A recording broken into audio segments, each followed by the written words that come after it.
Welcome to Noble Warrior. My name is CK Lin. This is where I interview entrepreneurs and practitioners about their journey to master themselves, to have greater performance, greater joy, and greater purpose.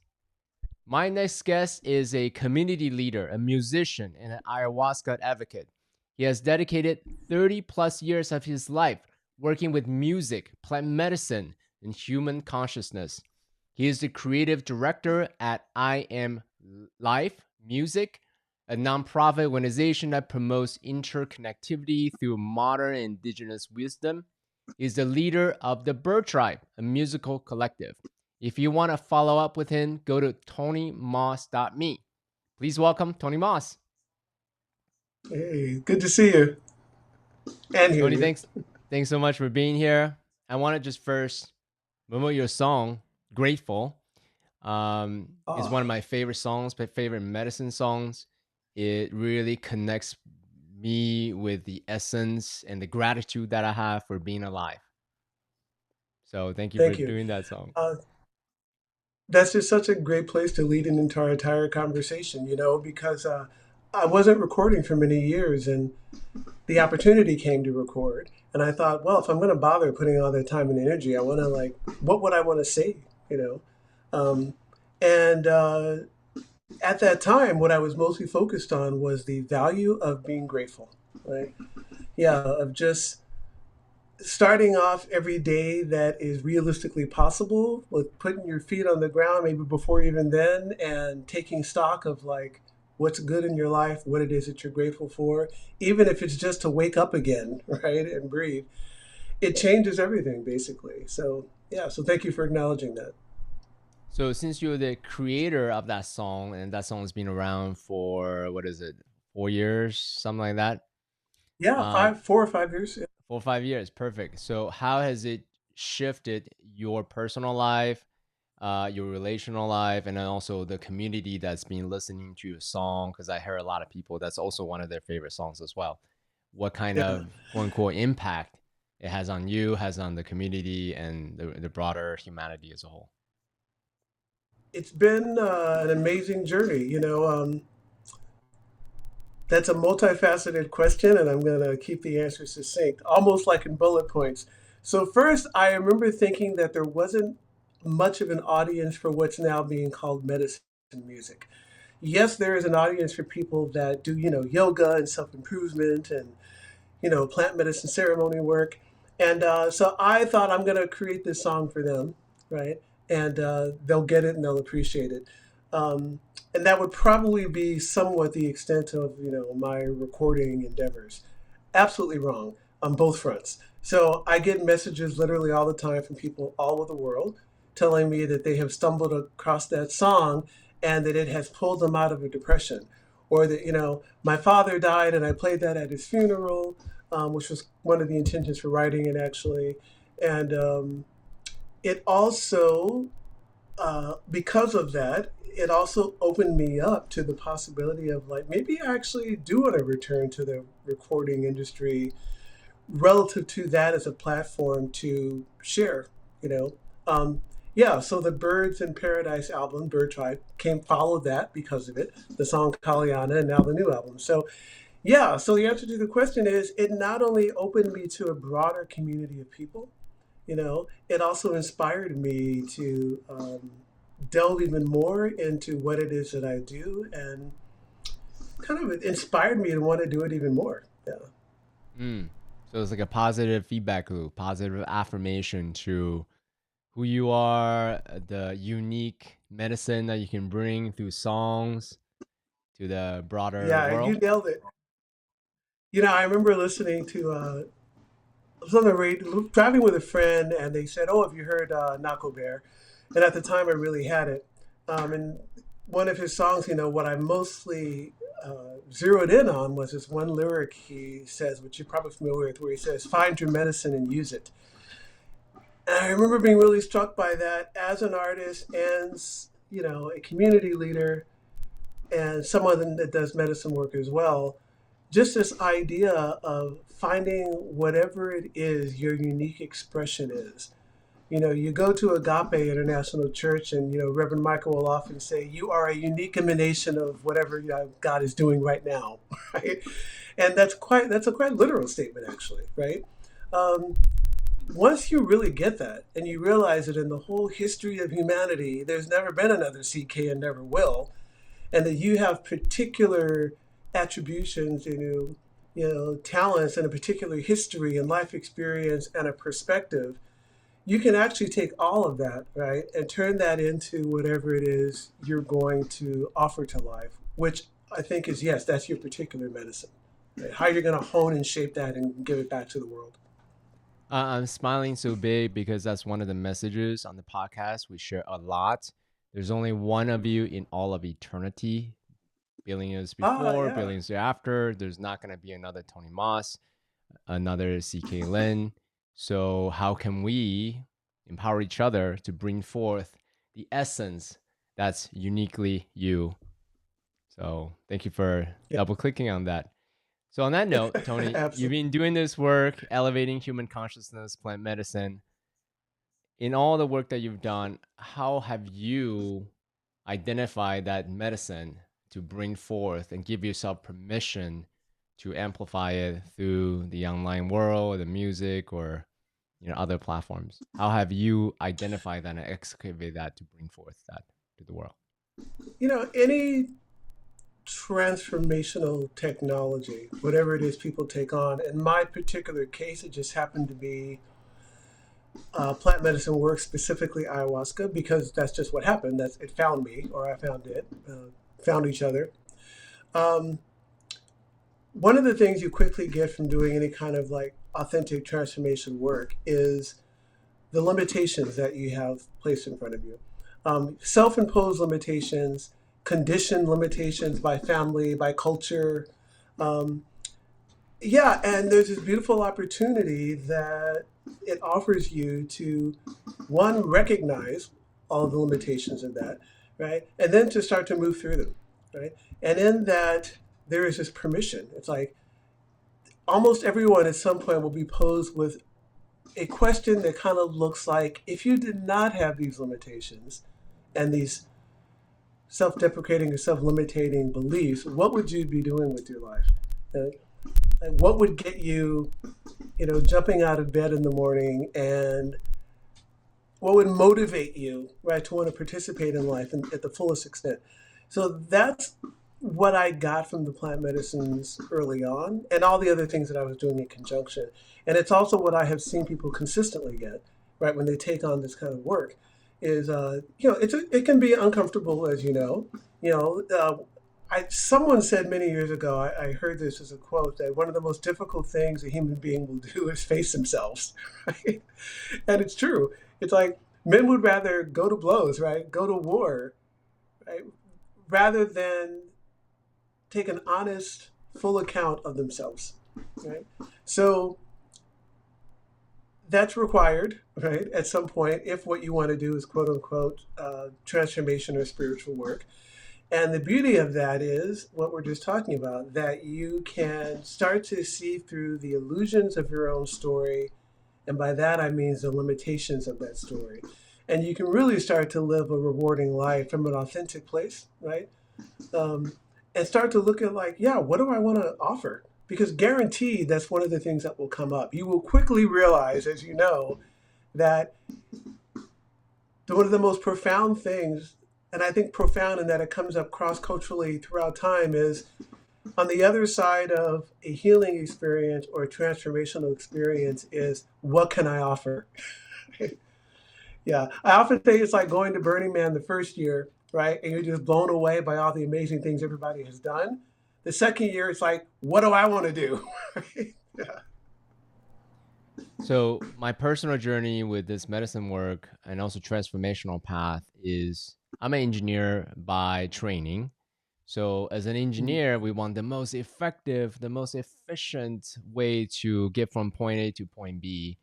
And hence why I love, for a time I identify myself as a biohacker, as a consciousness hacker, because I just want to, go after the outcome as quickly, as efficiently as possible. And throughout this journey that I realized it's actually layers. There's a lot of layers of illusions that I had, and it was through uncoupling all these layers and layers and layers that I was able to quote unquote heal myself throughout the process. And with every layers I guess taken off, a new realization, new paradigm come to be. So rather than seeking a sort of a light switch moment, go from unconscious and drinking ayahuasca, ta-da, I'm fully conscious. That's just not how it works in my experience. So if you don't mind unpacking your own journey or the journey that people that you've seen, how they have gracefully, with dignity, uh, grow into who they really are, the depth of their being. That would be very helpful for those that are just on the beginning part of the journey. Because if I hear them, if they hear you for the first time, they may think like, "Oh, okay, great, all Right. once and done," kind of a thing. So if you don't mind going Yeah. into the details, that would be really Yeah. great. I'm so glad you brought that up and that you framed it so beautifully. Two things you said really I resonate with that are really important. One is the concept of biohacking, because working with plant medicines absolutely can be that. And the other is you use just, efficiency, an engineer's approach, the most efficient way to go from A to B. Um, I think people think of traditional spirituality as that being non-applicable, like it's not about efficiency, but of course it is, right? And particularly in the time period that we're in, like evolution is happening and things have accelerated, and a lot of people have said something along these lines, which I agree with. We no longer need to spend 10 years searching for a guru and spend another 10 years sitting on a mountaintop in a cave meditating, right? A lot of the work by people like Jamie Wheel has been about reverse engineering that, which is biohacking. It's like ayahuasca and plant medicine work, depending on your approach, can absolutely offer that. It's a way of going from A to B, we'll say A to Z, right?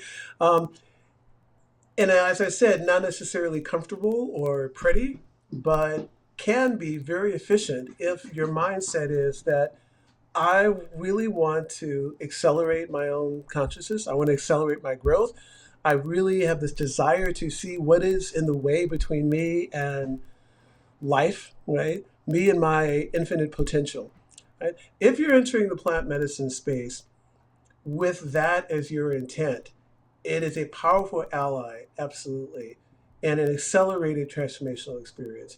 The thing that people need to be aware of, which we're also alluded to, is that it's not for everybody, and it may not necessarily give you that. It's like anything. You've got to, I think of like athletes. You're not going to sign up for a marathon, a big one, and then go run it the following week with no training, right?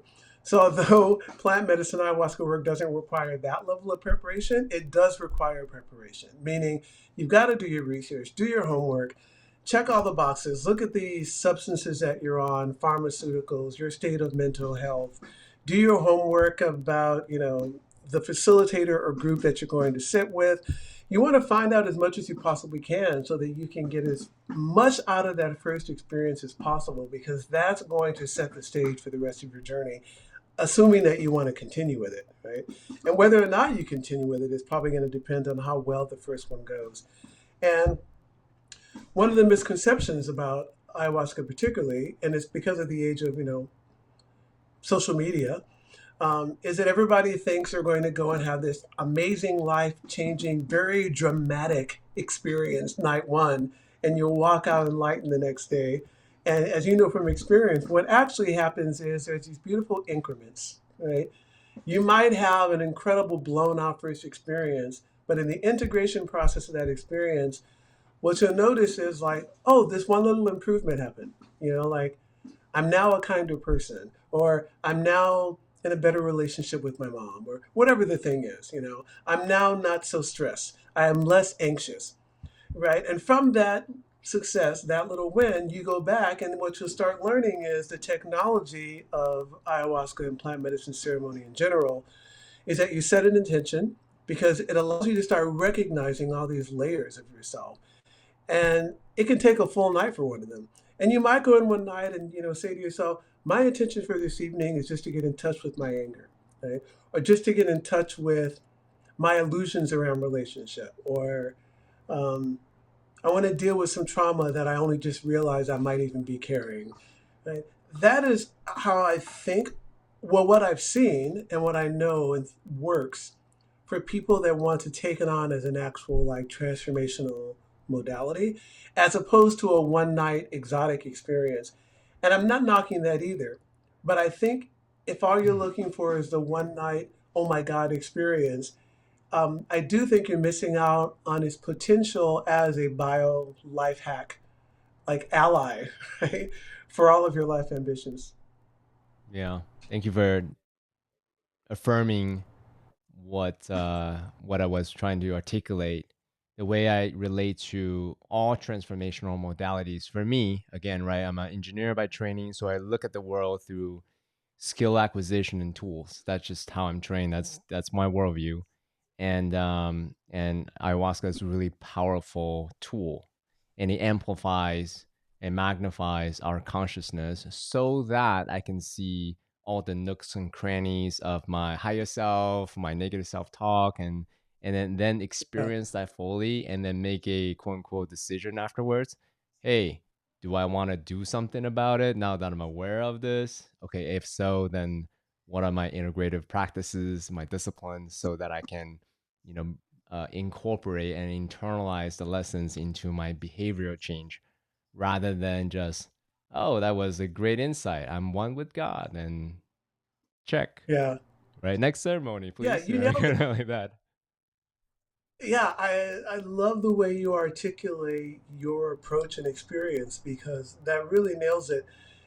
If a person is just looking for, and I don't use the word just to belittle what I'm about to say, if a person is just looking for an experience of higher self, of some type of maybe validation of spirituality or God, that can definitely be delivered. But I often find, as you have, that that might initially be incredibly satisfying and life changing, but right away, what you'll actually want to do is play a bigger game, right? Meaning you'll want to dive into life and start participating more, typically. And then everything else you brought up is going to come up, at least potentially, is again like it's a skill set, right? It's you're adding this amazing, powerful tool to your life. Um, in terms again of how to achieve not only what one wants, but how to participate in life, how to help other people, whatever your thing is, right? Like I, you use this term, which is a valid one for me, elevating human consciousness. I knew when I started saying that a lot of people were going to be like, "What the hell is this guy doing?" Talking about elevating consciousness. Well, this is one of the things you get permission about is to get really clear on what it is you're up to, right? I was at Burning Man one year, speaking of Burning Man again, and a good friend of mine, Devin, was in that camp. And at some point in the conversation, he told me his dad once said to him this quote that has stayed with me ever since. He said, "Know what you're up to and be up to it." Mm. And I just fell in love with that because it's true. One of the things that you hopefully will get in your life, particularly with doing work with ayahuasca, is to really narrow in on what it is that you're up to, like what it is that you're about, what it is that you want to contribute and accomplish, right? Whether it's just like, I just want to like be the best doula and help bring babies into the world, or I want to take people to the moon, whatever it is. Like, know what you're up to, right? You got to nail that. And then you got to be up for it. You got to be up to it. And I realized after years of doing traditional activist work, which is super valuable. I just don't do that type of work anymore. I realized for me that where I was going to be most beneficial was on the front lines, which I actually call of consciousness, like um, helping to expand and elevate consciousness for individuals and for humanity in general was just the game that I was playing. Right, it's where I wanted to spend a lot of my time and energy and perfect a certain level of skill set and mastery. And this was maybe like 15, 16 years ago. I've been working with ayahuasca for about 15 years already, by the way. But I hadn't really cognized it in that way. And suddenly it dawned on me, it's like, that's actually what I'm about. It's what I'm doing. Whether I'm making art through, visual art, music, event production, underneath all of that, what motivates me is, in what way is this thing, even the title of this song or the title of this event, in what way is that helping to contribute to the elevation and expansion of human consciousness? Hence why my music label is called I Am Life, right? I thought even in the name I wanted to be a mantra, right? And I thought, well, yes, I am life, right? Yeah. I love that. No wonder, I feel like it's such a kindred spirit when I speak to you. Whenever we do cross our path, I'm very much about the same way. Though our approach is a little bit different. I'm not a musician, right? I do appreciate music. So, so you've been doing this for 16 years professionally in terms of serving the medicine, with that intention of elevating the collective human consciousness, from one practitioner to another. What have you discovered in your 16 years of doing this regarding the toolkit, regarding what works, regarding, what to pay attention to, the metrics of how you measure that? Like, whatever you would like to share, I'd love to hear. What have you discovered in the 16 years of being intentional about this? I think that is such a big question, but the answer can actually be really whittled down. It deserves a moment. I would say the thing that has most stood out for me is that one, human beings are pretty much the same wherever you go, meaning we're definitely wired uniquely from familial and cultural conditioning, right? But basically, as a species of people, we're pretty much the same. And although the ceremony approach needs to be tailored for specific cultures to be effective, at the same time, people go through the same processes, reach the same realizations, and the basic playbook for this type of work is the same, which is the preparation for the ceremony, right? Holding a really what we call tight container, regardless, meaning a place that is a ceremony space that is held so safely that people feel free to relax into it and go through their work. And then, most importantly of all, the integration, right? Is making sure that people have access to integration tools, if not through you as a practitioner, through other groups, and explaining what that is. Right? A lot of, back when I started, the concept integration didn't exist. Nobody was using it. It came about as I was coming of age in this medicine work. Now integration is everything. You hear it everywhere. Um, it's almost cliche as it should be, right? Um, it is all about how one integrates the ceremony experience into their life, as you alluded to. It's taking this hyperbolic, sometimes really dramatic experience that seems life changing in the moment, and then come Monday, Tuesday post ceremony, it's like, what do I do with this? Right? Um, yeah, so finding ways to integrate that experience and supporting people in doing that has been really important. Um, I would think the other thing that I have learned is how much deeper and more complex and beautiful people are than they think they are. Yeah. I find that, which I'm sure anybody that's done this work, you included, can relate to. One of the things that we kind of laugh about occasionally, my crew and I, is that we should be taking before and after pictures, right? Because the way people look when they walk into a ceremony versus when they leave after the weekend, right? And then subsequently, if they keep coming as you get to know them, little by little, like all these gifts and insights and depth starts to show up. And you always wonder where that was in the first place. Well, it was buried under all the muck, right? Yeah, and to use the common vernacular, it's just buried under all the shit that everybody else is buried underneath. And as that starts to unfold, right, and gets unpacked, people really start to blossom. So I would say the other thing I've learned is the importance of being committed to people, right? Mm. And I don't think that means that you have this really obnoxious person that is causing trouble and you can't stand being around them and like, no, I must be committed. It means that in general, when somebody comes to you, whether they're coming to you for coaching or they're coming to me for, this type of experience, that there needs to be a commitment on our part, right, to fully see the person and fully show up for them, so that at least the potential of what it is that you're offering might take seed and open, right? So I've learned a lot about being open to people that I don't even necessarily quote unquote like, right? Mm. And face it, we don't like everybody. Sometimes somebody walks into the room and without any understanding of it, you have an aversion. That's just honest and it's okay. The medicine work has taught me to be honest and okay with that and do my work anyway. Yeah. Mm. So there's a couple of questions I can follow up with. One is about the integration tools. As I'm a nerd when it comes to quote unquote technologies, widgets, gadgets, processes, frameworks, all these things. But I'll pause that for a second. We'll come back to that later. Talking about being committed to people that come to you, I realize for me, I can help as a subset of people. So here's my criteria, the kind of people that can help the most.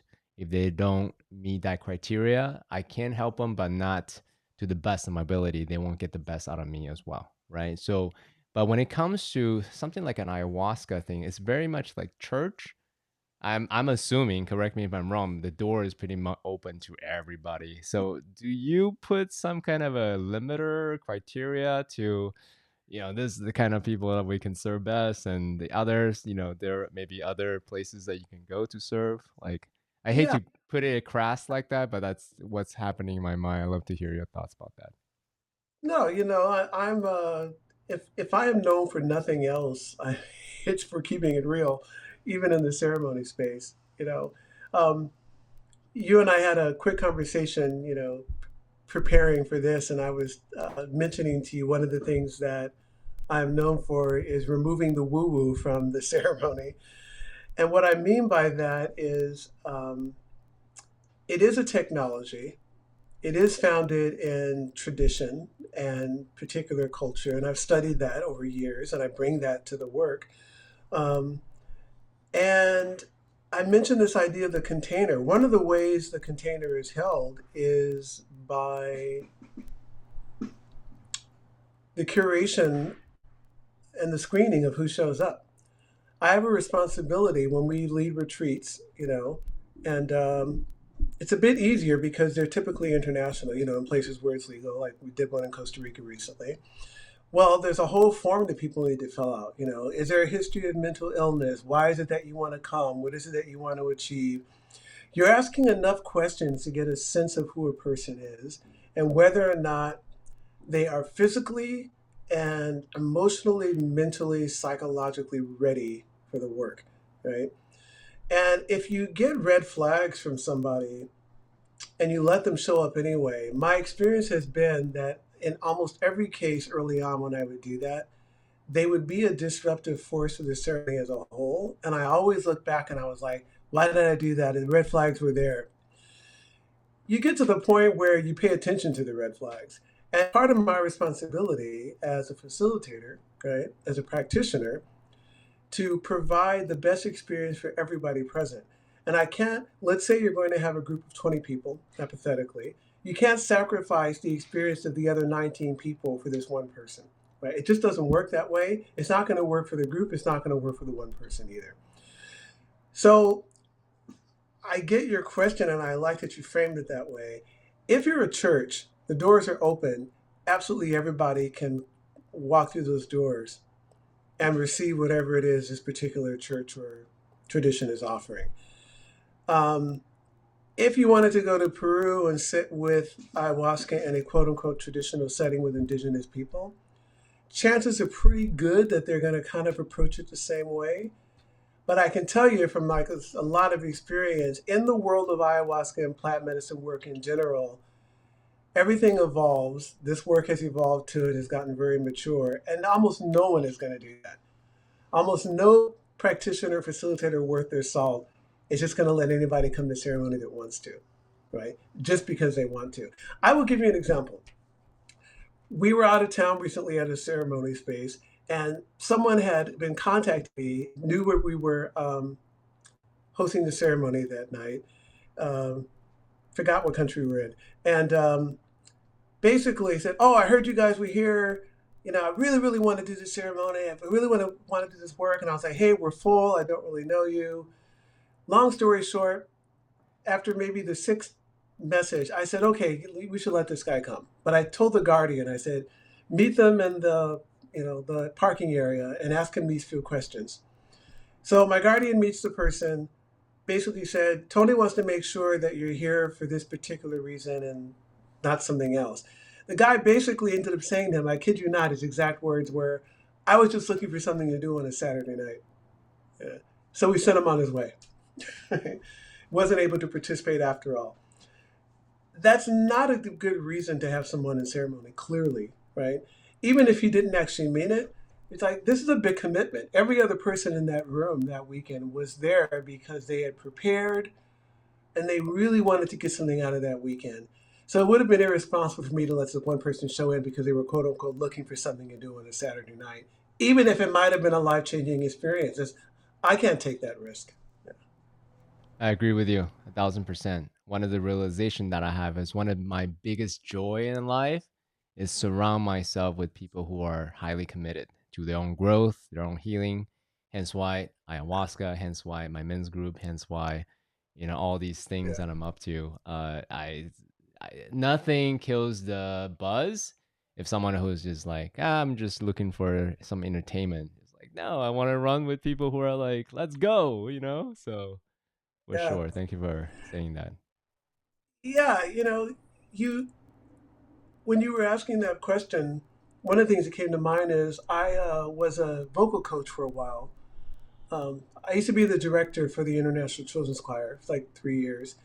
And these were mostly pretty advanced kids. Um, and out of that experience, I became a theatrical and vocal coach. And one of the things I quickly realized is um, I'm the kind of artist that is a really good coach for somebody who is already relatively advanced, right? So for a kid that's already been trained and has some skill, I can take them from point A to point B, or in this case, they're probably already at B, and I can take them to C. What I was not good at was a completely beginning student that was just learning to sing, right? This is really important. We're alluding to your question. It's that, again, the thing about knowing what you're up to and being up to it. You know for sure that where you would excel is with a group of really committed men that are at a particular place in their life, and relative to who you are, you can take them from this place to that place. It's completely okay to recognize yourself in this arena, right?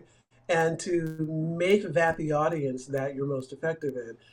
I feel the same way in the world of ayahuasca, right? In the world of plant medicine, is someone who's just looking for like an introductory. I've heard about ayahuasca. It's an exotic thing. I want to cross off my bucket list. There's a lot of places you can go for that, and I'm not knocking it. You know, However, when you really want to take on your life, take on a study of this work, or you are committed to your own personal transformation, and particularly be how that can unfold into what it is that you offer, yeah, then absolutely, I want to be a coach for that person. Yeah. Mm. Actually, on that note, Tony, I'm curious because you have multiple offerings. One is, yes, you serve medicine to people who are highly committed.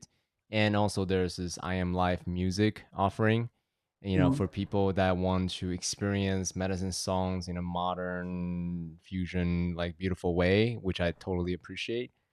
The way I'm seeing it is that the parallel that I see is I have a podcast that's very broad for the people who are interested. They quote unquote not yet committed. Perhaps it's a mixed audience, more generalized audience, and then I have a men's group who are highly committed to their what they're up to. So is that how you think about in terms of being the teacher, being the creator, being the artist that you are as a way to serve more people?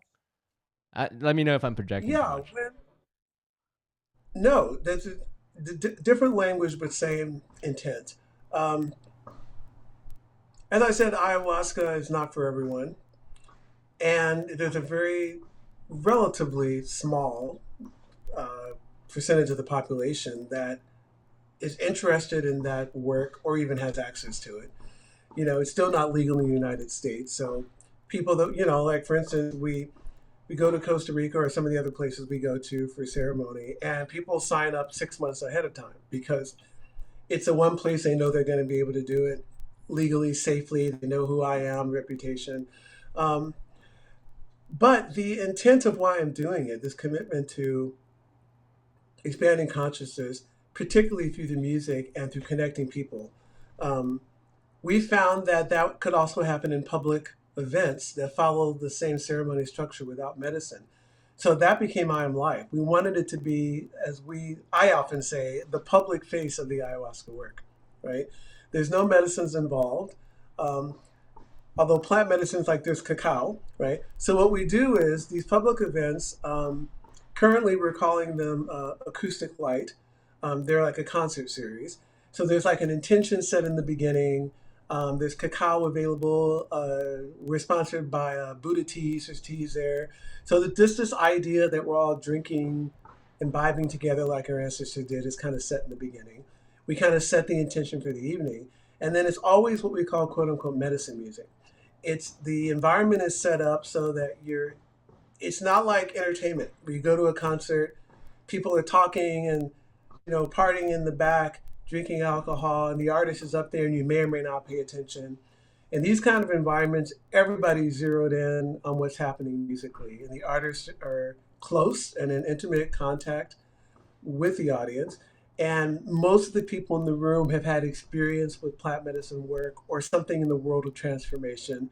And you're getting to connect with, for an evening, people that are kind of on the same page as you are, committed to some of the same things. People make new friends constantly. We do too.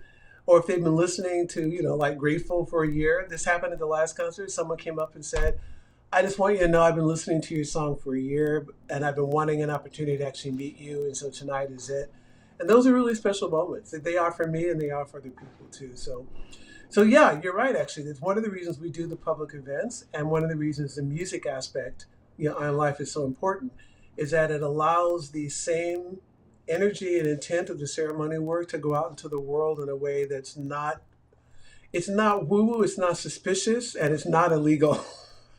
There you go. So I'm curious, Tony. I mean, Yeah. as an extension of the music offering in ceremony format, um, they could be other things that you could offer as a tool to help them elevate their consciousness, like meditation music or some kind of affirmation Mhm. chant or whatever the thing. It's like people are, or NLP with music, or Yeah. there's tons of Mhm. different quote unquote musical things that you could do that could bridge them to eventually like an ayahuasca sitting type things. Is there any reason you haven't done those things yet? You know, I've never been asked that question, but the answer to me is kind of obvious. Okay. Well, I personally have experienced all those things, early Mm-hmm. on when I was, experimenting and not just experimenting. Experimenting kind of gives this idea that I tried them and they didn't work. That wasn't the case. There's a period of time when I was really exploring and taking on all these different modalities. Um, the work with plant medicines and ayahuasca is so demanding. Mm-hmm. Um, I mean, as a facilitator, that learning it, right, to the Mm-hmm. years, right? Mm-hmm.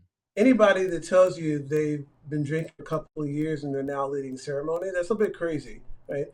It's Mm-hmm. not impossible, Mm-hmm. but anybody that's been doing this for a long time can tell you, I was drinking ayahuasca pretty consistently for 10 years before the thought even entered my mind, right, Mm-hmm. that I would want to take on the responsibility of leading other people through this Mm-hmm. work. Mm-hmm. So, yeah, it's a huge commitment. So, in that, I remember hearing somebody say something to the effect of like, "Oh no, no, I'm exclusively married to ayahuasca." As a I like modality, that. what I that like is that a how, lot. yeah, I feel that way too. I feel Mm. like I've given so much energy and commitment to this particular transformational technology. I'm so committed to it and I love it. It's not that the others don't work. It's that this is the one I chose to kind of stick with and quote unquote master to the degree that that's possible. Yeah, Okay. and however, those Uh-huh. other tools, I gotta say, are absolutely beneficial, and a lot of people are involved in like transcendental meditation and NLP and all those other things while working with ayahuasca. They work great in concert, right? I'm just not going to offer them. Yeah. I mean, as my friends say these days, the new phrase is, I'm going to stay in my lane. Yeah, yeah. No, I appreciate it. You're not polyamorous, so to speak, right? You're not spreading your energy all over the place. At You're all. committed Yeah, to not at this all. path and Yeah. your commitment to mastery. That's that much I get from you. Okay, so if you don't Yeah. mind, let's talk about mastery, in terms of the ayahuasca Please. practices. Um, what does it look like, on this path in the 16 years you've been serving this medicine? From way in the beginning, drinking medicine for 10 years before you had a thought like maybe I could offer this to, just take us through the milestones of what you've your like. Maybe I should use a martial arts background, as a metaphor. Like, what does it feel like to be a white belt and yellow belt and blue belt, purple belt, and then black belt? So then people can go like, oh, this is what it takes to walk this path as a committed practitioner. It's very tricky with ayahuasca to answer that question, um, because you're asking it at a time, you're asking it while we're in the midst of what a lot of people are calling this quote unquote psychedelic renaissance, right? Mm-hmm. Um, which a lot of other people say isn't a psychedelic renaissance. It's actually just a mainstreaming of psychedelics and plant medicine work. But regardless, what I'm about to say is the same. Um, for the first time ever, I'm going to guess in history, you can actually sign up for a how to be a shaman course, right? On some website and go work with somebody for like a couple of months, anywhere, Peru, let's just say, and then come back with a piece of paper with some kind of illusion that you actually are qualified to start leading people through ceremony. I'm not saying it's impossible, but anybody that's been doing this for a while can tell you, like, I wouldn't sit with that person, right? And here's why. There is the only way to master facilitation, particularly of this particular type, because of how varied and volatile it is to actually do it, right? So you have to be in many, many, many ceremonies. That's how you learn, right? How to be. It's not like you use if let's say you want to learn how to teach yoga, you can go to a yoga training course, right? And learn all the things and then come back from that course and then maybe with friends or opening practice. And yeah, you can apply that thing. The difference is you're in the same consciousness you were in when you were studying, right? As you are when you're teaching and that everybody else is in. Plant medicine work is not that way. Mm. Everyone's in an altered state of consciousness. You're in an altered, what we call non-ordinary state of consciousness. Mm. And any number of things can happen in that space. So you have to be there a lot to learn how to maneuver and master that level of energy and what we call force moving through you. And as it's moving through other people and multiple things are happening. So there's one, just the experience factor that needs to be a lot, whatever that is for you. Then there's understanding the roots of the technology and why things happen, like what things happen and why they do, why they happen and when. That comes from studying with masters in the field. And in this case, it is typically going to be, not always, but typically it's going to be indigenous people from a particular tradition. I've been really fortunate. I've studied with Shipibo and, Yawanawa Hunikuan. Um, we got to go to Ecuador, my assistant and I, David, and we studied for a while with the Siakupai people of Ecuador. David went to Colombia, right? And the intent of all of that was the same. It was to go to the roots of the medicine work and understand its origins, why things evolved the way they did, where from, and why they do it, right? And one example would be we asked the Shipibo, the role of the chanting in the music and ceremony. And they don't have traditional music. They do these days, but they don't traditionally. And they said without hesitation, they said, well, we acknowledge ayahuasca is the real shaman. However, the chanting, the music tells it where to go, right? Wait, wait, That's a back up huge one sentence. insight. Wait, wait, hold on. Yeah, unpack that sentence. Say it slower, Yeah. please. So they And said, one more time. we acknowledge that, I'm now transposing a little bit. They said, we acknowledge that the ayahuasca is the real shaman. That's what's really doing the work here. However, the Shipibo chanting, or in my case, the music, tells it where to go. It's the thing that's Mm, directing the medicine, leading the ceremony, and kind of taking people on an arc and a mm, journey. This mm, is absolutely true because once you realize that the power of the spoken word, melody, harmony, cadence, the lyric choices, right? When you get that, you suddenly realize the huge weight, responsibility, and potential of what comes out of your mouth or your fingers, right? In ceremony, right? Yeah, so that although as simple as that was, hearing it directly from them, that insight, and then going right into ceremony afterwards and having a deeper understanding of what it is they were talking about, vibration, frequency, and sound in ceremony. And then for Western people, to have your own language, to actually understand the intent of the lyrics or the chant that's coming at you. It was a game changer for me at the time. This is many years ago. Yeah. Yeah, so those are just examples of like the all the different layers and both subtle and I think dramatic of training necessary to eventually get to this place where you feel like you've mastered what you're doing enough. You've mastered facilitation enough to feel confident and safe to take other people on that journey, right? And mastery is always a tricky word because you want to remain forever a student, as you know, and you do. But at the same time, there is this place, and let's talk about mastery in general for a moment, because I know it's really what you're about. There has to be a moment in your journey when all of your work leads you to a place where you can say, okay, I have mastered this thing, right? Relative to where you are in that moment and relative to the arena that you find yourself in, there does have to be a moment when you're claiming mastery. Otherwise, you never get there, right? And it's not from an egoic place, like like the fake it till you make it, or the in this case, what's that phrase everyone's using now about spiritual bypass, right? It's not just you're going to claim yourself as a master shaman, right? You're claiming yourself as a master engineer. It's like no, you've done the homework, you've done the study, you've seen the feedback from the work that you've put in, and you can actually get to a point where it's like okay, the next level of me and my work is me owning what it is that I've done so far. Right? I need to like sit in this place of mastery as an artist, right? Um, or wherever it is, and then start creating and doing my work from that place. Meaning not from insecurity or shyness or fear, but from a place of confidence. That's really what we're talking about when we're talking about mastery, I think. It's a yeah, I love the smile on your face because I know from knowing you, you know what I'm talking about. It's really about getting somebody, like say me as a coach, to a place where they feel I feel completely confident now with this particular skill set to go forth and do whatever it is. I think that's a level of mastery, and then where you can take it from there is completely up to you. Because every master has a master, as we know. And I think this concept is so important that every single artist has another artist that they aspire to. And it just keeps going on and on and on. I love that. Thank you. I mean, I just got chills. Thank you for explaining that so articulately as you do. To me, mastery is the horizon. I never get there, but the Uh, level of competencies that I gain over time is the path to mastery.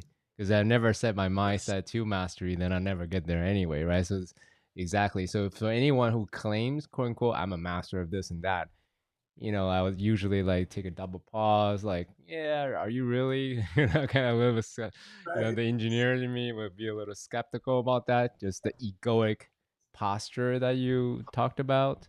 But if I see someone who put in sincere, earnest effort, discipline, and in demonstrating their own competency level, to me, that's really what I was talking about. The yellow belt, Yeah. And they blue have belt. a body of, depending on the modality, there's a body of work that backs it up, right? And an approach. I have this really good friend. He's worked with me in a few albums and production. And once he was talking to someone, and I don't remember the context of the conversation anymore, but very casually, completely appropriately, he ended up saying something like, well, I'm a master musician in response to something they said. And there wasn't the slightest hint of ego or misunderstanding in that at all, because that's exactly what he is, right? Um, yeah, he studied for years. He has a professional career. He's produced music, played music, been on Broadway, right? And he is forever a student, complete humility. But in that moment, he was also saying, like, well, yeah, I know what I'm talking about. I'm a master musician. This is what I do with my life, right? And Mm. I'd never heard it used in that way where it had this absolute perfect balance of ownership and humility at the same time. And I feel like that's what a true master is. So, on that note, Tony, at what point in your journey, whether it's the 16 years or the 30 years of you pursuing this career path, let's just say, right, this intention that you have, for you to claim, I'm now able to quote unquote be a teacher, a guide, of sorts to help those who want to, who resonates with my resonance, Mm. with my skill set, with my competency. What was it, a light switch moment? All right, ta-da, I've arrived. Now I can serve. Or was it just more of a gradual realization, more and more confidence and in your competency? Wow, it's such a great question because of what it brings up for me, um, which I think is fairly universal. I think typically for most people, it comes from someone else, Mm, whether it's a mentor you've been working with, or let's say a particular community, you know, calls you out. It's like one of the things we've talked about often in my I Am Life community is most leaders are not leaders from ambition. They're leaders because they were chosen to be. They're leaders because they were called out, right? The community recognized you and wanted you to be a leader, right? And you accept that at some point. It's like, okay, I'll accept this responsibility and I'll do it to the best of my ability. Um, in my case, a couple of things happened. So I have this really good mentor. His name is Russell, and back in the day, I remember this. I was kind of getting my feet wet with the facilitation thing, but I was still doing like theater and music and so forth. And basically, at some point, he pulled me aside and he said, this is what you should be doing. Like, this is what you were born to do. I needed to have somebody say that to me, right? And I share this because if nothing else somebody gets from this podcast, and I know you'll appreciate this, if you are a mentor, a teacher, or an instructor, don't underestimate the power of permission that you give your students, right? I remember I was doing this theatrical production, same time period that my teacher Russell said this to me. And I walked off the stage one night and we were all kind of hanging out after the show. And this woman that I didn't know really well, but she was like a theater person. And she came up to me and she said, look, there's something I want to share with you. She said, you may or may not hear it. And she literally, I kind of looked away and she says to her friend, look, you can't even hear me. She grabs my face. Literally, she goes, you are a world-class talent, mm, right? She wasn't saying it from my ego at all, right? Somehow this woman, almost like a sage, knew that I needed somebody like her to say that to me in a way that I could hear it, that I could own it, that I could stop mm, questioning whether or not we all have this like, can I be an artist? Can I really be an engineer? Can I really be a community leader? Yeah, having somebody actually say to you point blank, it's like, look, you have talent. Yes, there's things you need to work on. There might be insecurities, but I want you to know if you choose to do this thing, you can do it. Right. Um, so those two things happened that shifted me in a particular direction. And then the final piece was a really good friend who I love and respect forever. Her name is Miranda, who you know. Miranda, once after a ceremony, came over to me and she said, you have mastered ceremony. And she mm, said it in this beautiful, very humble way that landed in the way that a person wants to hear it. She wasn't saying, you are a master of ceremony. She said, I want you to know that you have nailed this thing. Like, yeah. And I think if I had any doubt at all left or insecurity around any of the choices I had made around ceremony work or the music as it relates to that, all of it vanished in that moment, right? And mm, again, we don't realize to what degree we need to hear that sometimes from other people, because you can harbor the thought as an affirmation for yourself, right? mm, But when someone else speaks it, it's like, whoa, okay, there's a universe coming back at me. mm, mm. I love that. One of the practice that I do on the regular as a coach, but also as a human in general, if I see someone shining their light, they're making an earnest effort, they're being super talented, whatever the thing is, if I see something, I feel it, I tell them as a practice of acknowledgement. Sometimes it makes them Beautiful. feel a little uncomfortable. I've been told that, whoa, this is too much. But I Yeah. rather err on the side of telling them than being stingy and holding it back, because that's just how I feel about we ought to tell people the beautiful thing that we see in them. So that's one. And the second one is I totally forgot what I was gonna say. That's But great. anyways, that's one thing that I do as Yeah. a way to invoke, the truth, the Yeah. beauty, the wisdom And in as them. I said, to give people permission that they may not even know that they need, you know, um, having those things said to me, the first two particularly, I would say in a lot of ways they really changed the course of my life Mm, because up to then I realized that I was harboring a secret ambition or affirmation for myself that I could actually record music and be worthy of someone else listening to, right? mm, But having somebody that didn't know me well to come up to me and say, "Hey, I want you to know that," that shifted everything for me, right? mm, I realized that it wasn't just some private personal ambition and thought, that I had hidden under insecurity. It was like, she called me out. Right? I was like, oh, I got to kind of like step up my game here. That's why it was so valuable. Yeah. yeah. It's almost a recognition of the essence of who you are, your quote unquote dharmic path that you've been on, secretly Oh man, thinking this that is so nobody else great. knows, right? I have been doing a deep dive into the concept of Dharma for the last like 8 days. And Okay. I'm so glad you brought it up in that way. Yeah. Perfect. Yeah. Yeah, go The ahead. Tell reason tell is us what you learned. many years ago, I don't want you to lose your train of thought, but many years ago, a friend of mine took me to a city yoga event in Santa Monica. And the head of the city yoga lineage, Ms. Gurumai, was doing this whole talk on Dharma. And I remember being the audience going like, what the fuck is she talking about? Right? Like, not only did I not get it, I was convinced she didn't know what she was talking about, right? And then, of course, later I started to understand and it turns out it's because it's one of the things that doesn't have a direct translation, as you know. Um, but one of the ways that it's explained that I really resonate with is one of its definitions is potentiality, right? Your particular dharma. It's like it's almost like what's gotten popular now is this idea of ikigai, finding your life's purpose.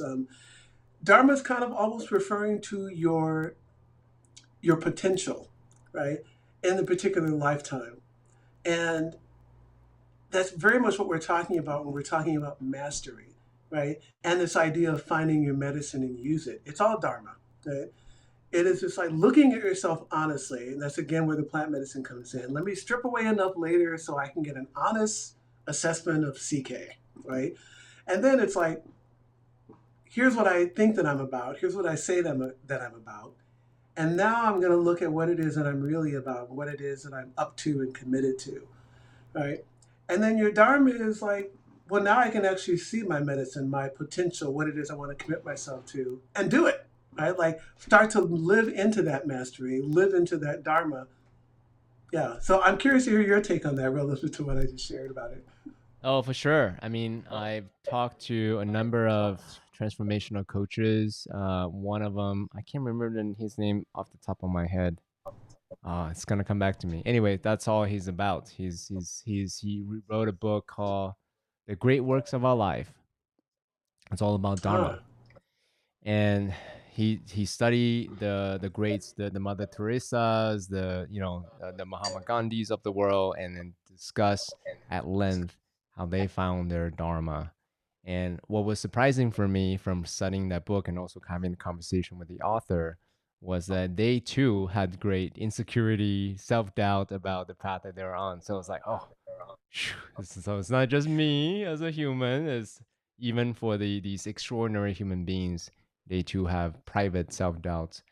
Yeah. um, so the historical context around dharma was a profession, right? That's how it was explained. Hmm. But to the modern interpretation that I have is, what is the path, that's emerging from within the essence of who you are, and how can we use that essence, use the unique superpower that we develop over time in service of others.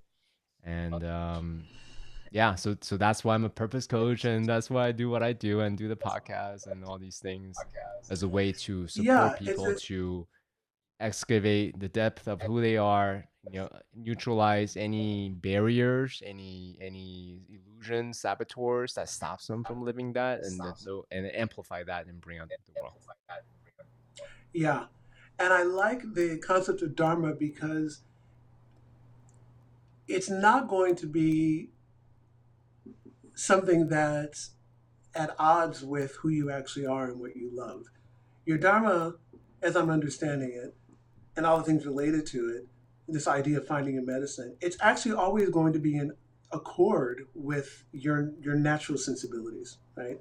Your again, going back to bringing our conversation full circle, um, it's going to be utilizing your natural tendencies and gifts and like we said again, particular medicine, whether you are a very methodical, you know, A to B kind of person, whether you're a very creative artist person, a very devotional, I just want to help everybody in my path, whatever it is, your Dharma is going to spring forth from that, right?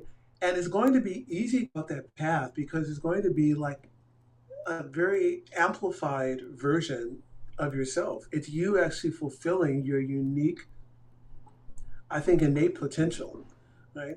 So I share that because it's important. It's not like, oh my God, I need to figure out something, my life purpose. People come to ceremony often with this intention.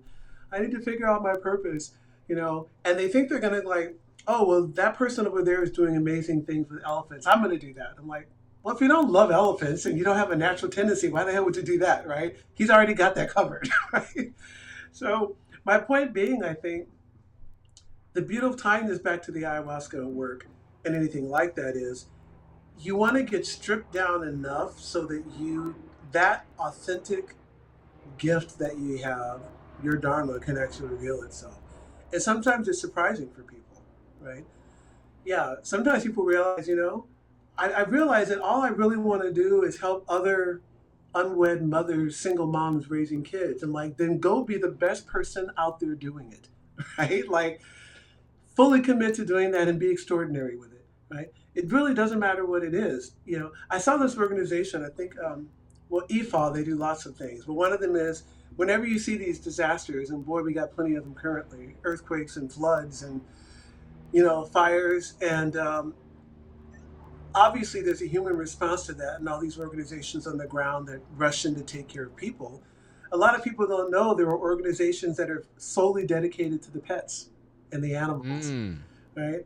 And you talk to these people, and they realize, like, well, it was my calling. It's like I've always loved animals. I had some training as a veterinarian. I heard about this organization, and these people are amazing. Whenever there's a disaster, they are on the plane the next day, and their sole job is to retrieve and take care of and find and rescue all the pets and the animals that were affected by this thing.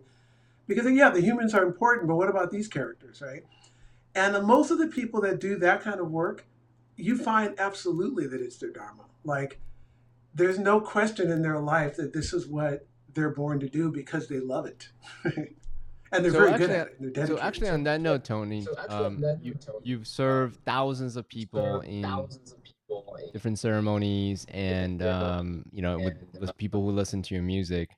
What are some of the landmarks, the milestones of someone who lived their dharmic path that you recognize, either for yourself or for your students, for the people that you serve, as a way to help guide them right towards who they really are? Well, it's a two-faceted question. For me personally or for other people? Um, for me, Both. the milestones have been what I brought up. Yeah, for me, it's been feedback from other people. It's been, having an insecurity around releasing music, and then a month later getting messages from people all over the world like how much beauty and healing that it brings to them, Um, so there's those kinds of moments. It's people contacting you 6 months after a ceremony and letting you know that, it turns out it was a life-changing experience for them. So they're thanking you a whole 6 months later, not 6 hours later. Um, that's really, really beautiful. Um, and that for other people is the other milestone, It's having people, as a musician and an artist, one of the biggest compliments is someone telling me that they've been inspired by something that I've done, right? And then it's somehow, again, this word permission, that it gave them permission to take on their dreams or to just feel inspired enough to want to live a creative life. That's really beautiful, right? Mm. And yeah, it's like the highest compliment. And through the ceremony work, again, it's someone letting you know that the work that they've put into the ceremony space is actually being integrated, and that their relationship with their family and their life is completely transformed. It's like, oh, my family now, we get along great. There's all these shifts have happened. We've had all these healings, and I'm now actually doing the career that I feel like I'm aligned with. And those have been really, really powerful markers over the years. And whenever I get those kind of messages, I always write back the same thing. I always say, thank you so much for sharing this. It makes all the hard work worthwhile. And I mean it, right? It's like, that's what makes it worth it. Because you're not so much in it for yourself as as I'm assuming we might be kind of heading towards wrapping up. I think the thing that's really valuable to me to share is anything that you do that you start to approach mastery at, the deep satisfaction you get from simply doing the thing itself starts to get replaced with the effect it's having on other people, right? Mm. It's like, well, I know I can lead an ayahuasca ceremony and do a good job with that, or I know that I can record, I know that I can write a song now like Grateful, and that people are going to respond to it favorably, right? So I know that. So the high of getting feedback on that is not the motivation for doing it, right? The motivation for doing it now is actually how it's landing on people, right? Yeah, it's the contribution that you're making. It's the effect you're having on other people, and for me, it's the finding out that it's inspiring other people to do things. Um, Relating this to your podcast and the work that you do, this idea of mastery. One of the things I learned early on that I just absolutely love is, every true master wants their students to surpass them, right? And I have found that to be absolutely true. It's like, if you're a master potter or master, whatever it is, painter, or somebody that works with bamboo, right? Because I just watched a video on these like Japanese bamboo, masters. The highest compliment is that your students surpass you and go to the next level. And early on, I did start to see this pitfall of like, oh, the young people that were studying with me, I was kind of getting threatened because they were getting really good, right? And then I realized, like, whoa, what am I talking about? Like, this is an absolute compliment to not only my work with them, but to the craft itself. It's like, I want to be the kind of teacher that teaches somebody how to be better at what I'm teaching them than I am. That's the best. Right? Yeah. Reminds me of Phil Jackson and Michael Jordan as an example. Yeah, You yeah. know, Phil Jackson himself wasn't a particularly extraordinary basketball player per se, but he himself understands the fundamentals of basketball so well and the game so well that he could take someone who is extraordinarily gifted and skill rather, not gifted, because Michael Jordan got cut Yeah. from his high school Right, team. right. So somebody who's dedicated to the next level, and it's such a gratifying experience. It's very meaningful. It's very purposeful. Not necessarily from playing the basketball game itself. That's what I got from Yeah. what you said. Yeah, that's really it, And speaking specifically around plant medicine work in ayahuasca, it's the same. Um, for the few people, there's only been a handful because there's not a lot of time for it. For the few young people that have actually been like apprentices, right? And who have specifically come to me because they wanted to train and understand more about the work and my particular approach to it. Um, all of them now are up and running and doing their own thing and doing it beautifully. And in a lot of ways, that's just the highest compliment to the work itself. And if you think about it, here's what's beautiful about that. I had a teacher, again, Russell, who invested a lot of energy and time and, to some degree, training in me. And I could think, what better way to bow down to this teacher, this sensei, right, than to go on and teach other students to be even better than I was myself, right? Because there's something about bowing down to a whole lineage, right, of people that have come before that do what it is that you do, right? It's not just the ayahuasca work. It's all the indigenous people. It's all of the masters, the shamans, the curanderos, the transformational coaches, the therapists, all the people whose shoulders that you stand on over the years, whose bits and pieces have allowed me to show up the way I do. When one of my students or apprentices nails something and they told me that they led this ceremony and it was beautiful, that's really a nod to everybody that I've ever worked with, right? That's kind of the way I see it. I'm like, holy smokes, thank you. And how proud I am and like honored to be in this lineage at all. Right? Yeah. To even be called a musician, by the way. Right? A what? Yeah. To even be called a musician. I mean, and I mean musician when it gets to the place of artistry, right? I come from a long background of singers. My mom and her sisters were, amongst other things, they were Ikettes with Ike and Tina Turner. And they were very popular backup singers in the 60s and 70s. They were called the Stovall Sisters. And when I was growing up, everybody in my family could sing, right? They were in the gospel church or they were in the world of R&B music.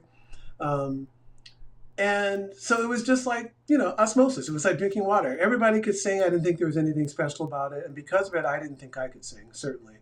It wasn't until like way after high school that I kind of realized that not only I wanted to sing, but that I actually could. So I started training and so forth. And at some point, you reach this place where you realize that not only am I an artist, in this case, a visual and performing and like musical artist, I'm actually in a lineage of artists.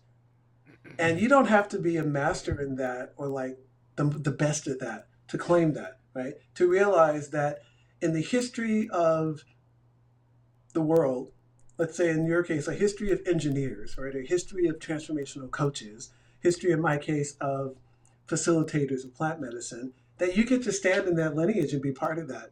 It's really a beautiful thing and something to be grateful for. And to me, to kind of have to honor, right? I want to carry this on in a good way, is the way I look at it.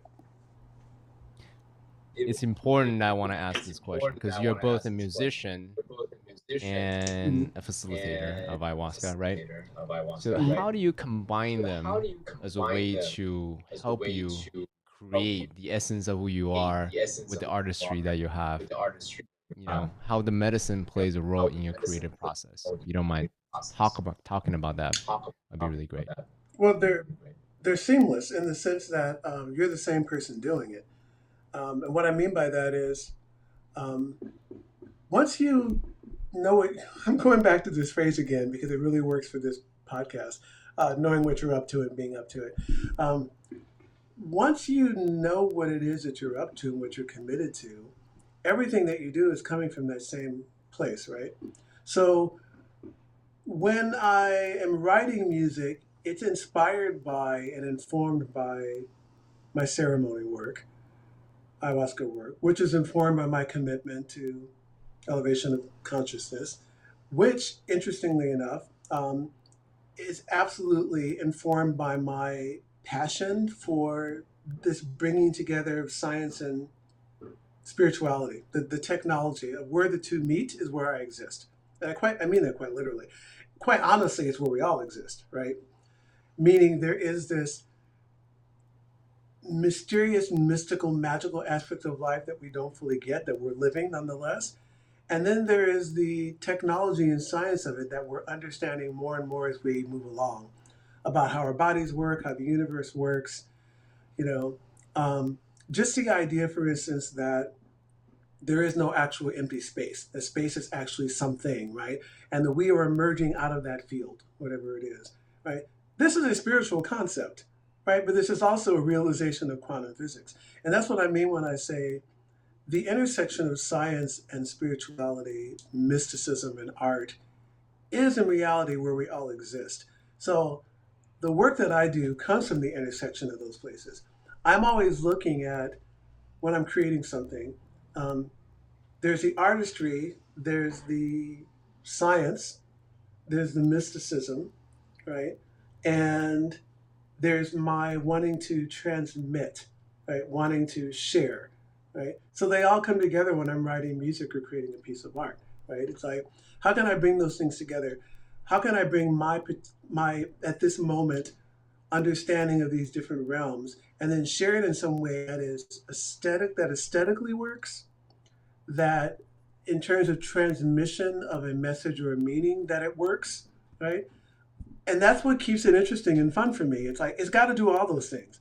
I need to feel like it's actually good art. I need to feel like it's communicating something valid, right, from my perspective. And it needs to happen in a way that is effective, meaning it's not woo woo, it's not over the top, it's not too abstract. At the same time, it's not cliche. You have to find, like, the role of artist in general is always to make the kind of invisible visible in some way. Um, yeah, so that's how that all works for me, you know. And I can honestly say, that is my day to day existence. Even as I move through the house, getting up in the morning and making tea to start the day, um, I'm already in this realm of aesthetic.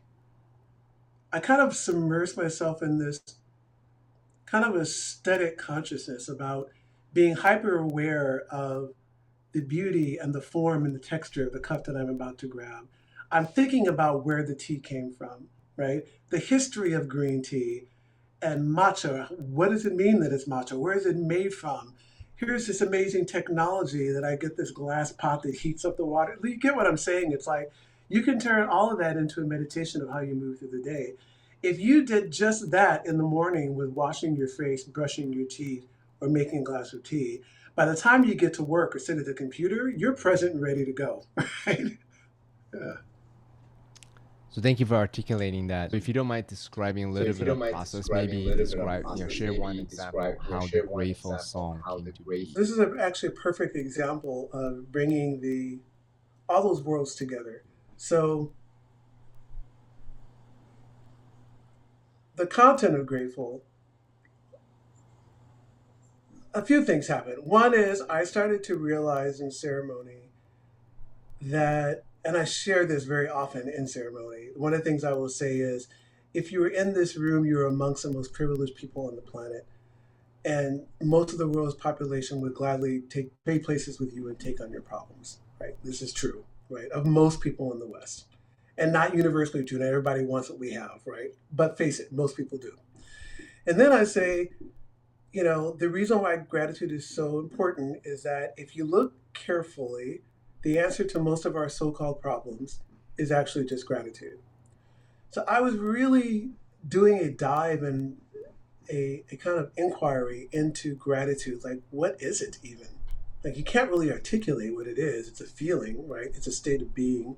It's an intellectual concept. So a friend passed away, a good friend who had recently, it's ironic, had recently announced 17 years sobriety. Within a few months of that announcement, started using again. Long story short, he eventually passed away related to that. And I'm thinking about what the heck I would want to say at a funeral in a situation like that. And so that's where Grateful came from. It was a combination of, as I was talking earlier about bringing kind of the intellect and the mysticism and the magic all together, I wanted to say something about the importance of being grateful. And I also was looking at what's the valuable thing one would say at the end of one's life or somebody else's life. And what came to me was that it would be to be grateful to have lived it all, right? So, yeah, and it's for the simple thing. So, as you know, for people that don't know that song, It starts with for the moonlight falling through the trees, and for this ground beneath our knees, for the memories of love we have known, forever grateful. So that's the opening, right? Um, I'm setting this stage that,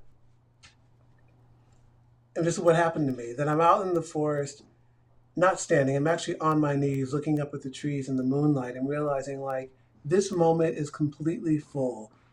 And I'm just so grateful that I live a kind of life that allows me to have this moment and to have loved it all and thinking about my friend that had passed away. Yeah, I'm just so grateful that I've gotten to experience love. The love didn't last forever.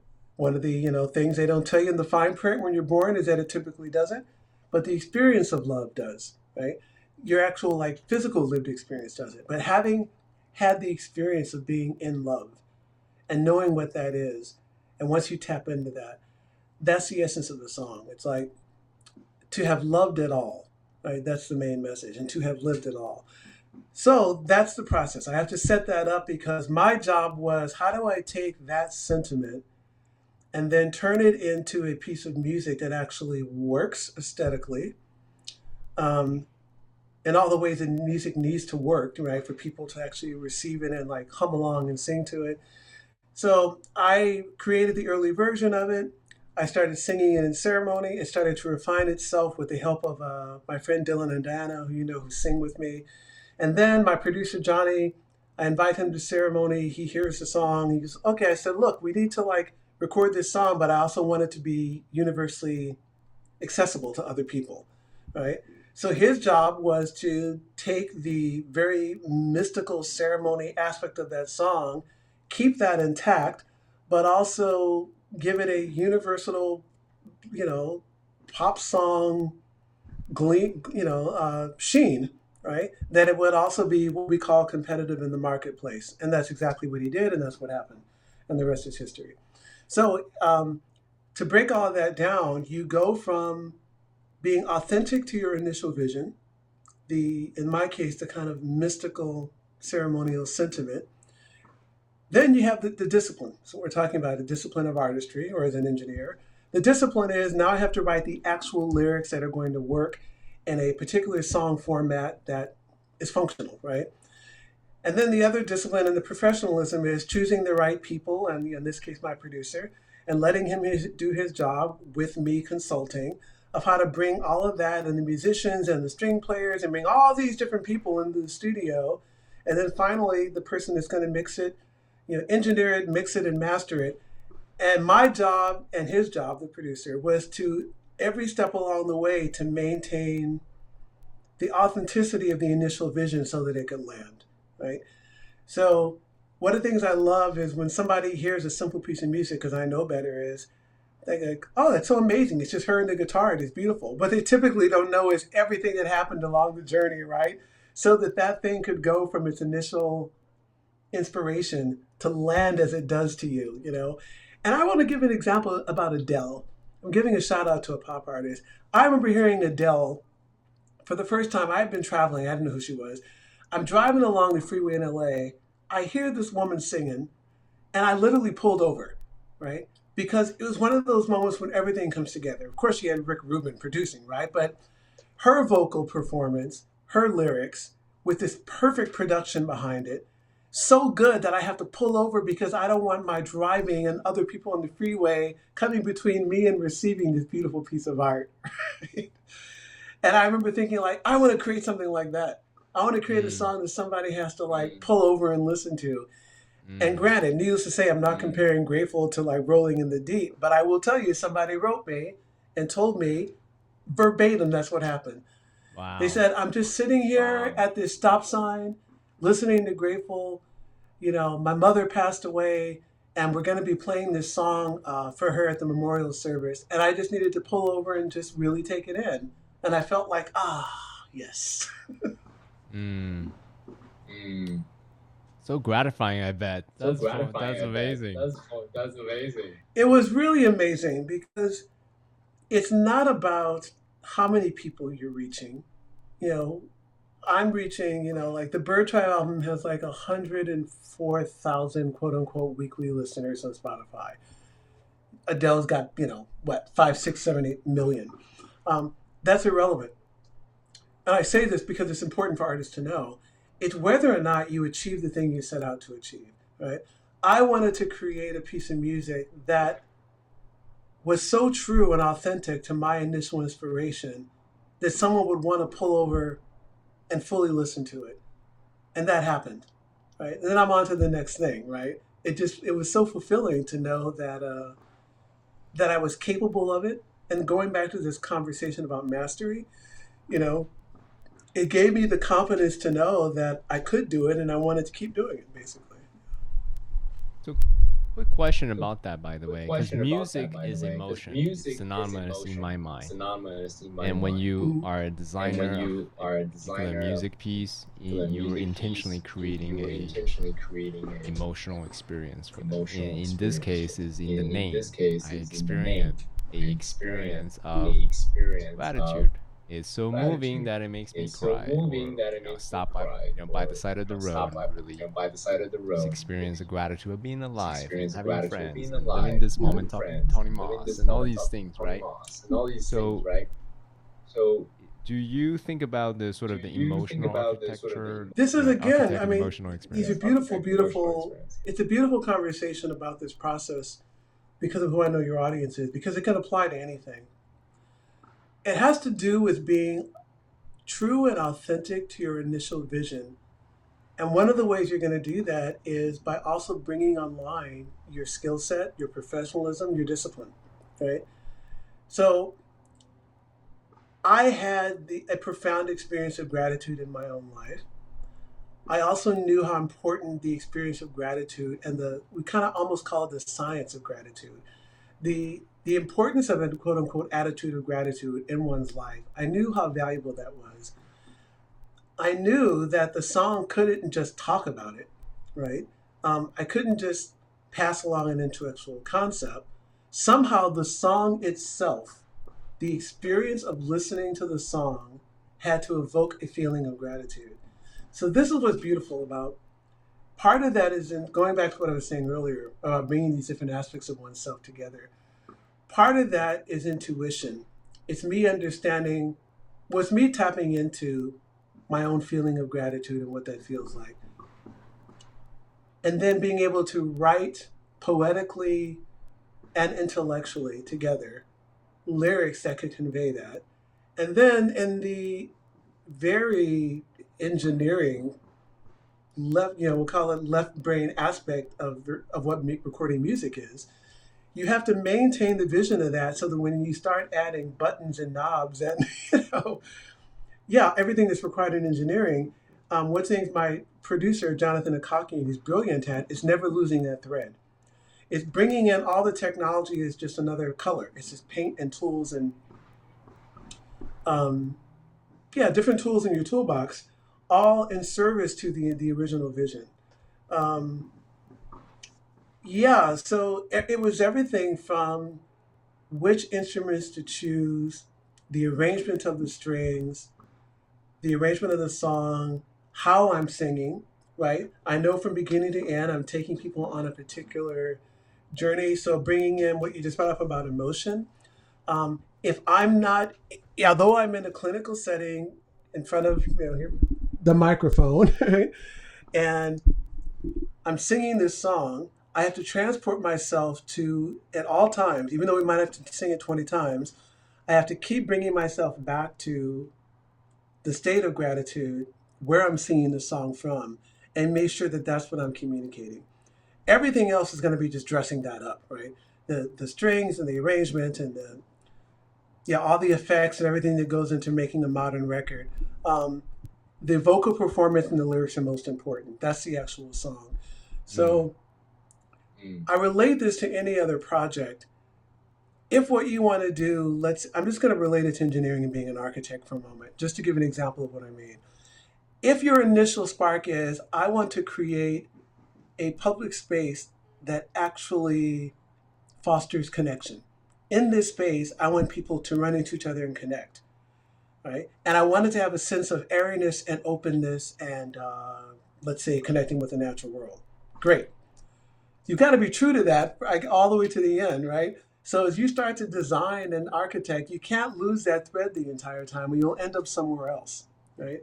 Yeah, and that's where I say you have to have the kind of intuitive, artistic, creative, almost mystical vision first, and then all of your skill sets, your training, your years of study, and all of that. Then you call upon that to support that vision, right, and keep it intact, so that in the end you can look at the project and go, there, I did it. It wasn't what I thought originally it was going to be, but now I've got this beautiful open space. People are here, they're connecting into it. There's a sense of nature around it. And yeah, my job is done. And it's very satisfying. Yeah. What I'm hearing from everything that you said is a definitive deep self-awareness of what gratitude means. And then In this creating case, the yes. lyrics, and what was the second thing? The song, the vocal, right? As the core. Yeah, there's the theme lyrics, that you and then there's the actual melodic structure of the song. correct. And then when you perform, and then add the packaging around it, the engineering, the technology, and all these things around it, as a way to help forward the thread, forward the vision, right, that you had in your mind. Yeah. And then when you perform, bring forth again, right, bring forth, invoke that highest state of gratitude in your performance. So then the technology, the engineering, and all these things can amplify the vibration, the energy that you bring forth. That's how I'm visualizing when you're describing your creative process. Absolutely. And that is specific to, I want to talk about quickly about that versus the concept of jazz. And when I say jazz, I'm referring to any other field. You can be architectural jazz too. What I mean is, Grateful had a very specific intent. I knew what it was. I knew what I wanted to convey, and everything had to be in service to that. Also, incredible great music has come from, like with the Bird Tribe album, we just sat in the studio and said, hey, play that flute. What's that one thing you played?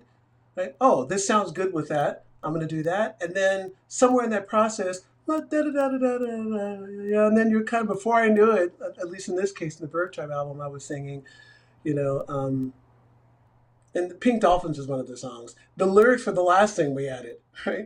We were just playing with all these different things. They harmoniously work together. I give it to our producer, arranger in this case, Jonathan, because I produced that album. And then when he came back, he said, I'm hearing kind of a vocal thing that would kind of do this. And I ended up singing, Medicina, my divina, bucana, da floresta. Well, that song just became Disneyland. It was like plant medicine in ayahuasca, inner child. You're on the river, which everybody is when you go to Peru. And I just had this visual of traveling down the Amazon River and what an enchanting experience that is. And particularly when you're on medicine, it's like being what I call an adult Disneyland. We wanted that song to capture that feeling. That came about because we were playing, not because we had a vision to begin with. I bring that up because this is really two almost polarities of the same thing about reaching the same goal. You can have a very specific intent about a project, right? And like Grateful, this is what I want to do, something about Grateful. The other is the importance of play. Some of the most brilliant pieces of art, or I would say inventions, as we know, that have come forth and had huge impacts on humanity came from somebody just playing, right? Just kind of riffing on different ideas, and suddenly this universal inspiration comes in. It's like, whoa, that's an incredible song. We should go with that, right? Both things happen in my world, and they're both equally beautiful. I would say the first one relies more on my skill set and discipline as an artist. Like, I really have to be disciplined to make this initial thing land the way I want.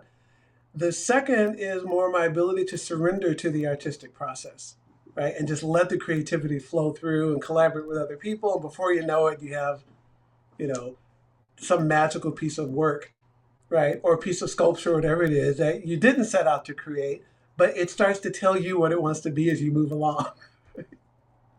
I'm much more familiar with the first I'm much approach, more as you familiar can with the first imagine. Very approach, as you can intentional imagine. engineering, Yeah, preparation, the A to create a B. team, Yeah. right? All the a lot of structures and Right? All the discipline lot of and all that. structure, the discipline, But and all what that. I've also learned over the But years what is I've if I also try to learned over the control it too years is much, if I I kill try to the control it too much, spirit, I the kill essence the behind it, spirit, right? the So I've essence. That's learned the same ways thing. to I've relax. learned way to relax. Yeah.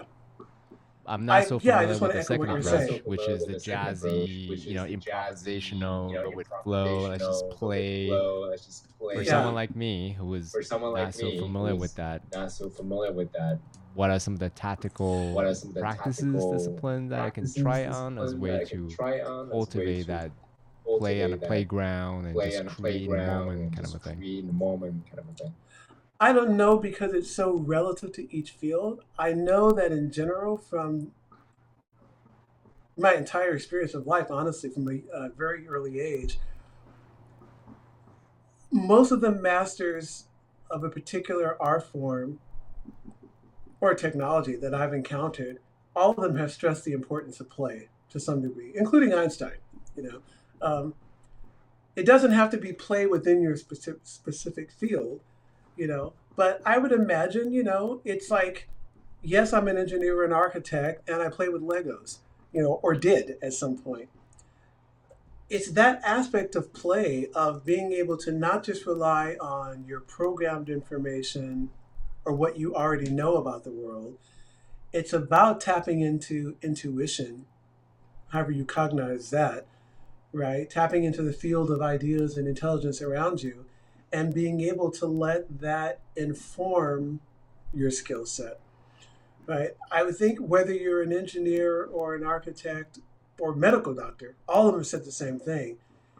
There's something about the aspect of jazz conceptually that is really important to any modality, any field of discipline, where, yeah, obviously, if you're going to create a building, right, let's say a dam, and you're an engineer, you need to go from A to B and everything needs to work so you don't, like, you know, kill people, right?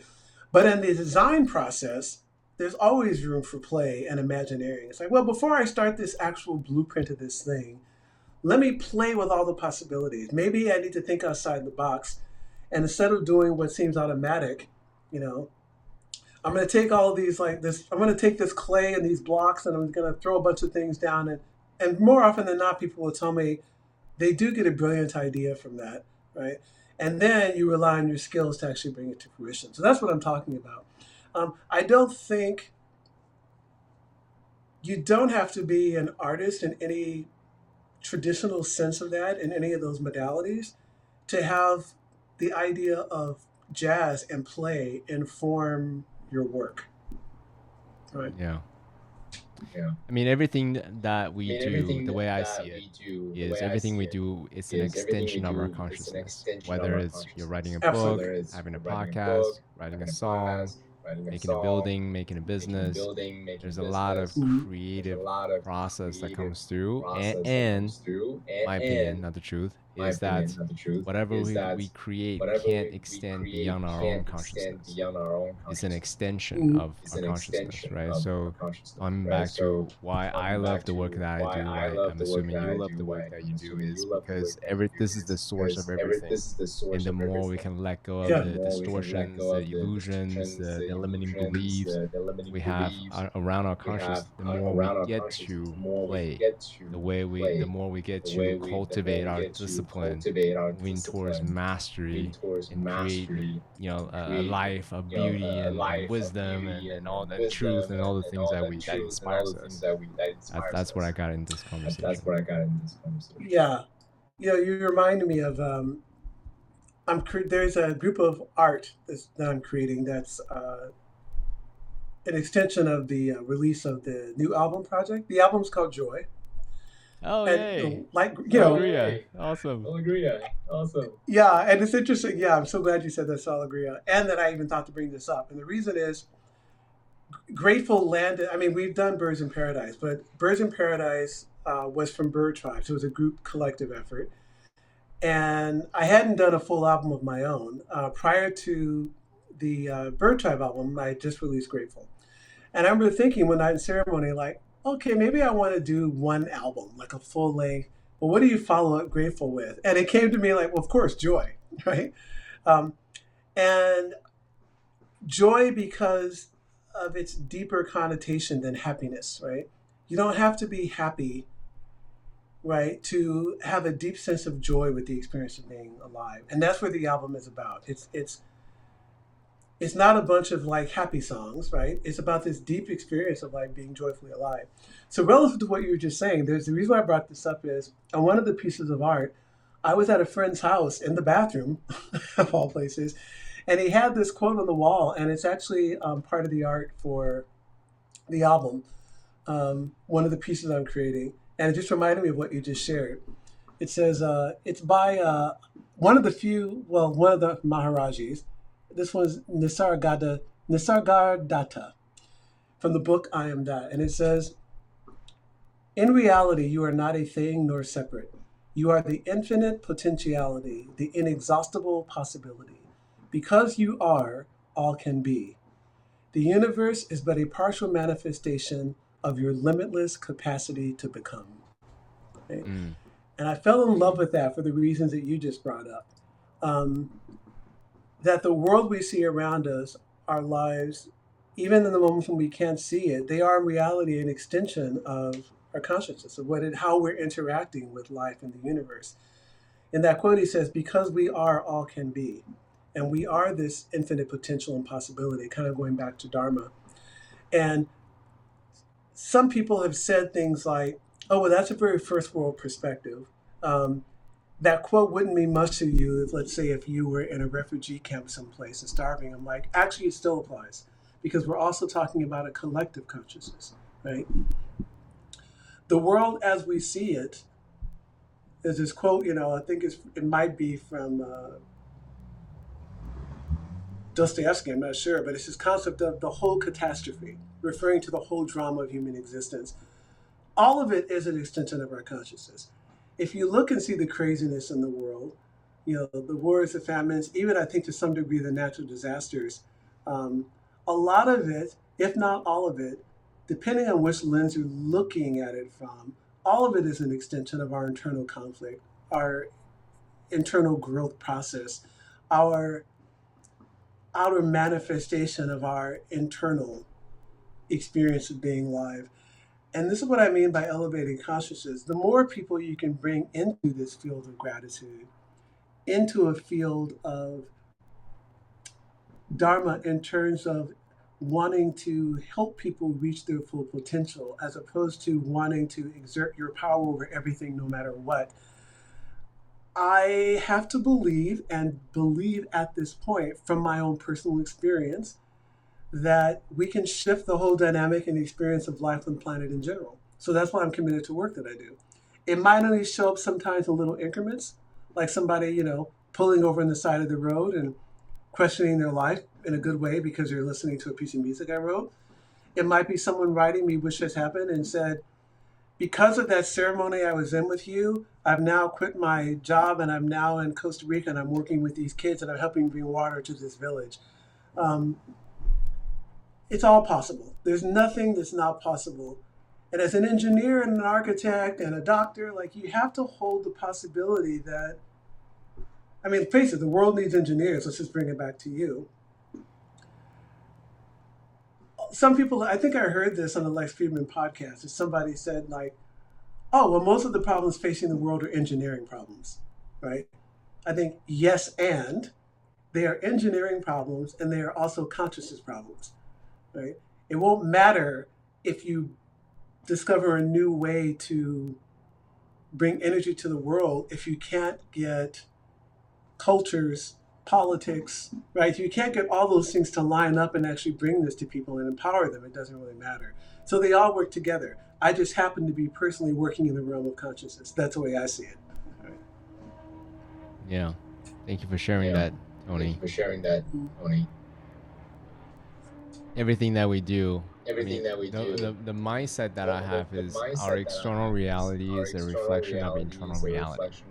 And I had a deeper appreciation of that quote, right? It's not just a concept. When I was in a room with a lot of people from my men's group and they were arguing about certain things, and the insight that I got in that moment is, this is what my mind looks like externalized. Is people are Yeah. arguing for their point of view and they're trying to be right, and they're like, oh, this is quite interesting. So I had a visceral, like a vision, like, oh, this is an extension of what's going on in my chaotic mind if I don't find alignment within,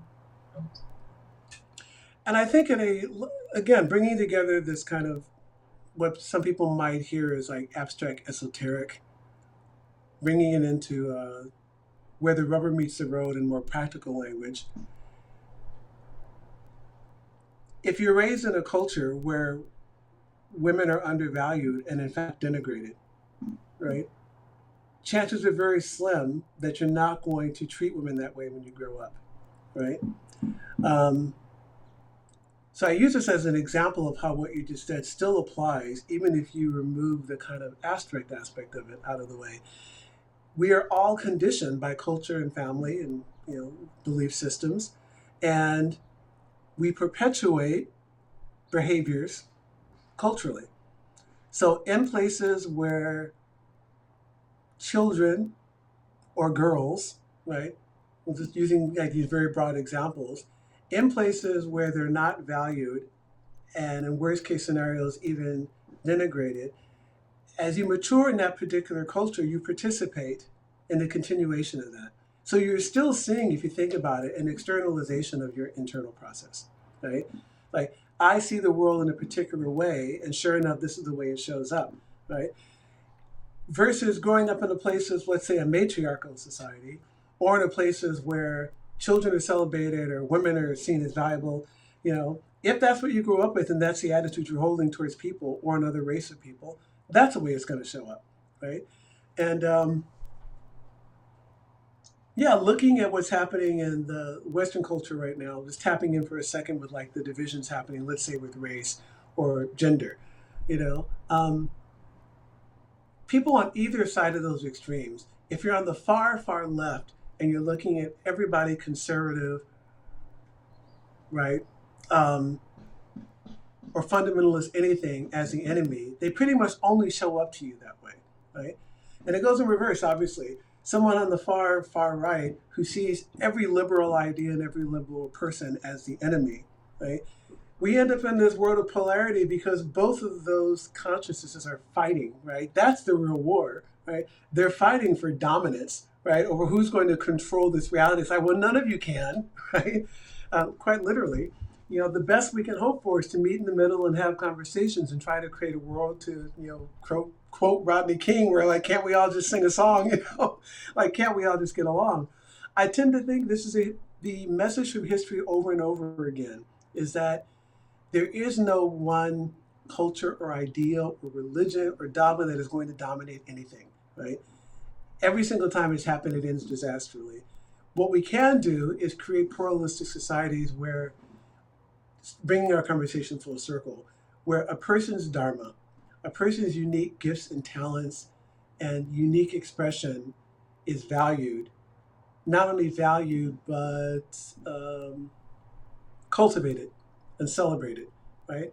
And in that diversity, life takes off, right? A culture, wherever it is in the world, any place in the world, and any time period in the world, all the great cities that we've heard about and great cultures typically were places where lots of different types of cultures came together. And as far as we know, we owe a lot. Current society as we know it, civilization, owes so much to just the Silk Roads, right?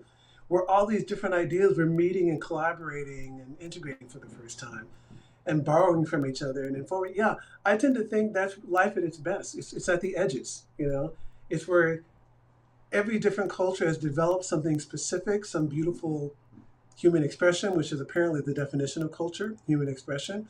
And then you bring them all together and like, now let's do jazz. It's beautiful. Yeah. Tony, we talk a lot about different things. I'm going to take a moment to acknowledge you in a moment. Is there anything else that, we cover a lot of grounds, is there anything that if someone can leave with one thing, what is one thing that you really wanted to drive home? Hey, remember this one thing. Well, we've been talking about it the entire time. I think the most important aspect of our conversation, particularly as it pertains to the work that you're doing, is this idea of dharma, ikigai, potentiality, find your medicine. It's all the same thing. It's one, being willing to be honest with oneself about who one is, right? To be whatever technology or transformational tool you take on, be willing to strip away the layers of illusion about yourself and land in some honest relationship and conversation with yourself first. From that, again, know what you're up to and be up to it. Find what it is that turns you on, what your natural propensity, passions, and gifts are, and be willing to surpass the limitations of cultural conditioning or self-imposed conditioning. And yeah, I think not only for yourself, take it on, but take it on as a contribution to life. Yeah. Take it on as what it is that you can participate and offer to the whole catastrophe. That's it. Tony, I really, really appreciate you being here, sharing your life story.